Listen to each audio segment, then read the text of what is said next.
And we've talked before. We talk a ton of times. We talk about a lot of cool stuff. What are you most excited about for 2023? Well, if you look at it, just the continued demand. I mean, everything in electronics, everything that we buy today is full of electronics, starting from the vehicles, even though the number of units that are being produced are a whole lot less, the amount of electronic components in there. So just the sheer demand, even with these supply chain issues, even with the inflation, 2023 is going to be the year that the growth will continue. It may ebb and flow a little bit, but it's slowing growth. It's not a reversal or going backwards. Very cool. Yeah. So what industries are making the biggest strides right now? I'm going to tell you all industries are really doing well. Commercial air probably has been the one over the past couple of years that has been hit the worst. It's coming back, but there was a lot of inventory in the supply chain, so obviously it's growing. The defense spending is up. Industrial is probably the most exciting. It typically is the one that's the less sexy, but if you look at what's happening in the industrial, and industrial is a broad range, a lot of different types of product or companies and subsegments there, but that is being electrified. So everything in the industrial world is being connected. Everything where it's been mechanical in the past is now going more towards electronics. So that one is probably pretty exciting, especially from the electronic distribution standpoint of distributing components, because that is the broadest customer base that the distribution industry sells into. So seeing it grow at double digits, 20, 30% range, we haven't seen that in more than a decade. And that started a couple of years ago, and I think it's going to continue, through the 20s.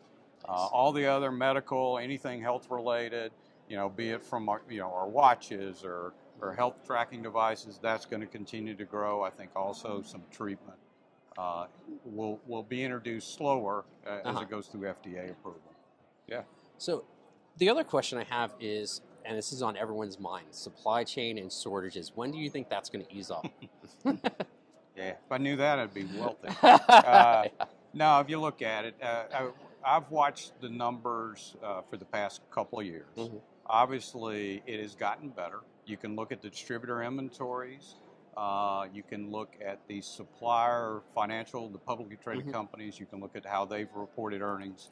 And the suppliers are delivering considerably more product than they were a year ago or 2 years ago. So they're, I'm not going to say they've caught up with the demand, but they've gotten much, much better with the demand. And you will see that they will continue to fill the gaps. There are still going to be product sets and some components that are going to be difficult. Lead times are still extended, but the truth is a lot of suppliers seem to be delivering better than their lead times. I can't say that they've gained enough confidence that they feel comfortable to bring them back down from 28 weeks to 8 weeks. Right. But I think you'll see that over the next 12 to 18 months. All right. So Don, what are you up to? What are you up to? We saw a change recently. Yep, I just made a huge change. It was a really difficult decision to where I left TTI. I had one of the best jobs in the industry, working for one of the best companies in the industry. A lot of my friends are there, but I had an unbelievable opportunity that came up in order to run a little company called Waldom Electronics. The company's been around 75 years, holds a unique place in the supply chain, something that I personally didn't understand that well, understand much better today. And my job will be to make sure the industry understands that over the next months and weeks as we go through. But Waldom's built as a master distributor. We only sell to distributors, authorized distributors. It is a subset, a small number of lines, but it's built on being able to have a large amount of inventory, broad number of part numbers available to the distributors, be it the large distributors or the regional distributors, in order to be able to, that they can pull from it instead of having to wait a lead time. Now it's built on, a lot of it was built on bringing the inventory, I'll say, think of it from a more of a green environment, environmental standpoint, taking the product that would typically be scrapped at a distributor. The suppliers are authorizing it to be returned to Waldom. We are authorized to resell their products. We certify those as they come back in. We put them on the shelf, and then we make them available to the authorized distributors. Over a period of 5 to 7 years, more than 60% of that inventory that we bring back is sold back through the authorized distribution channel.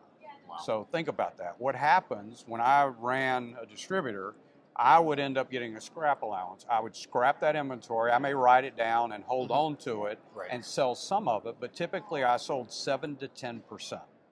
All right, in that model.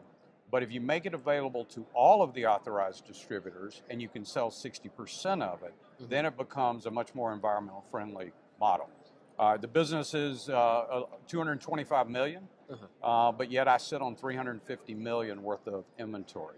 250,000 unique part numbers for a very limited number of suppliers. Now that number of suppliers will increase. That's part of the reason I was brought in order to make this, I'll say, value-add service available to more suppliers. And make and get the visibility for that inventory. So again, unique. It doesn't compete with distributors. I do not sell to OEMs or EMS accounts, only to distributors. Right now I sell globally to about 2,500 distributors, both on the electronic side and the electrical or industrial side. So it's you know, I'll say less complex and pretty exciting business that it goes in and keeps a lot of this inventory out of the gray market or worse, out of the landfills. Yeah. And I think, I mean, all of us have been in this industry so long, I didn't even know this existed, you know? Yeah, this business has been around for 75 years, not necessarily all in the form that it is in today, but it's something that's gained a lot of attraction. All of the largest distributors are my customers. And then from a supplier standpoint, you can look at the line card on the website, but TE Connectivity is the largest, one of the largest lines. Molex is another large line. Honeywell, Omron, Waldom.